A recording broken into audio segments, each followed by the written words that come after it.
The chamber was supposed to be routine. Another debate, another bill, another round of partisan speeches.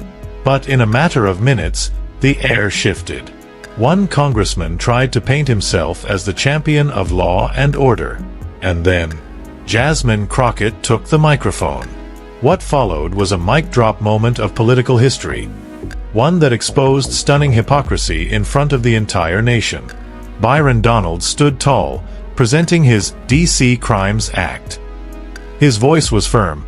District officials have facilitated dysfunction and chaos through their progressive soft-on-crime policies. He painted a picture of a city spiraling out of control. Violent youth, broken justice, leaders asleep at the wheel. He pushed hard, demanding stricter punishments, lowering the age threshold for youth offenders, and cutting down any flexibility judges might have. To his supporters, it sounded like tough love. To others, it felt like cruelty dressed as order. But Byron didn't just present policy. He layered it with moral superiority, implying his vision was the only thing that could save the nation's capital. What he never expected was that his own past would come back to haunt him. Enter Jasmine Crockett. She didn't storm to the podium. She didn't raise her voice right away. But she carried something Byron wasn't ready for: receipts. Crockett's opening was gentle but razor-sharp. Imagine being a young man born to Jamaican and Panamanian parents, who messed up not once, but twice. And just like that, the room leaned in. Because the young man she described wasn't hypothetical. It wasn't random. It was Byron Donalds himself. Crockett laid it bare. As a young man, Donalds got caught for marijuana possession. He wasn't thrown into the system. He wasn't labeled permanently. He got a second chance. Then came another brush with the law, felony bribery charges. Again, Donalds was given grace. Probation. Expungement. Another shot at redemption. And here's the twist: those second and third chances weren't wasted. Donalds turned his life around. He went to college, built a career, and yes, became a United States congressman.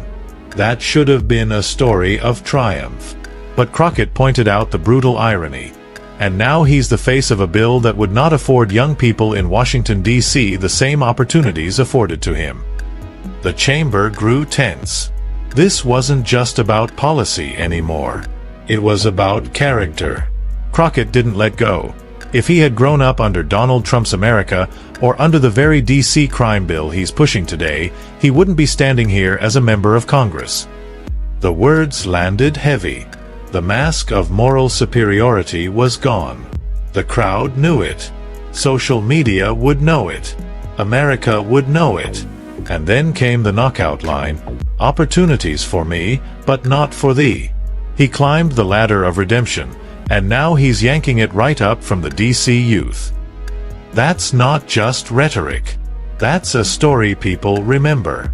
A soundbite designed to live forever. The power of Crockett's takedown wasn't just in the facts. It was in the moral clarity. She wasn't shouting. She wasn't insulting. She was pointing to the truth. Redemption should not be exclusive. Grace is meaningless if it's hoarded by those who already benefited from it. And then she made it personal. I will not sit quiet while a man who was saved by grace turns around and tries to snatch grace away from others. That was the moment. A line that echoed like thunder. The chamber sat in silence, and the hypocrisy was fully exposed. But Crockett wasn't finished. She turned the mirror toward another familiar figure: Donald Trump.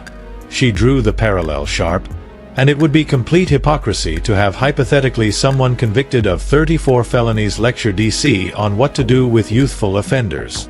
This wasn't just about Byron anymore. It was about a system where powerful men demand punishment for others, while demanding mercy for themselves. Within hours, Crockett's speech started circulating online. Clips went viral on Twitter, TikTok, Instagram Reels. The hashtag #ShutDownHypocrisy gained traction. Memes exploded, side-by-side photos of Donald's past mugshot with today's bill in his hand. Commentators called it one of the sharpest political takedowns of 2025. Supporters flooded her with praise. This is what accountability looks like. She didn't just speak, she exposed. Finally, someone said it out loud. Even critics couldn't deny the force of her delivery. At its core, this wasn't just about two politicians sparring. It was about the American story. A nation built on second chances. A system that often fails to give them fairly. Crockett's closing words tied it together. If we're going to be real about second chances and even third chances, then it needs to start with us looking in the mirror.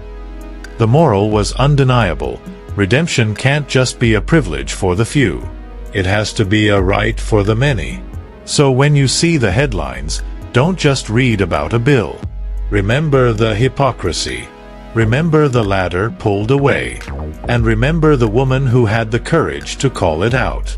Because sometimes politics isn't about left versus right. Sometimes it's about truth versus hypocrisy. Backhand index pointing right. If you believe in exposing double standards, share this video. Subscribe for more breakdowns. And never forget, dignity beats arrogance every single time.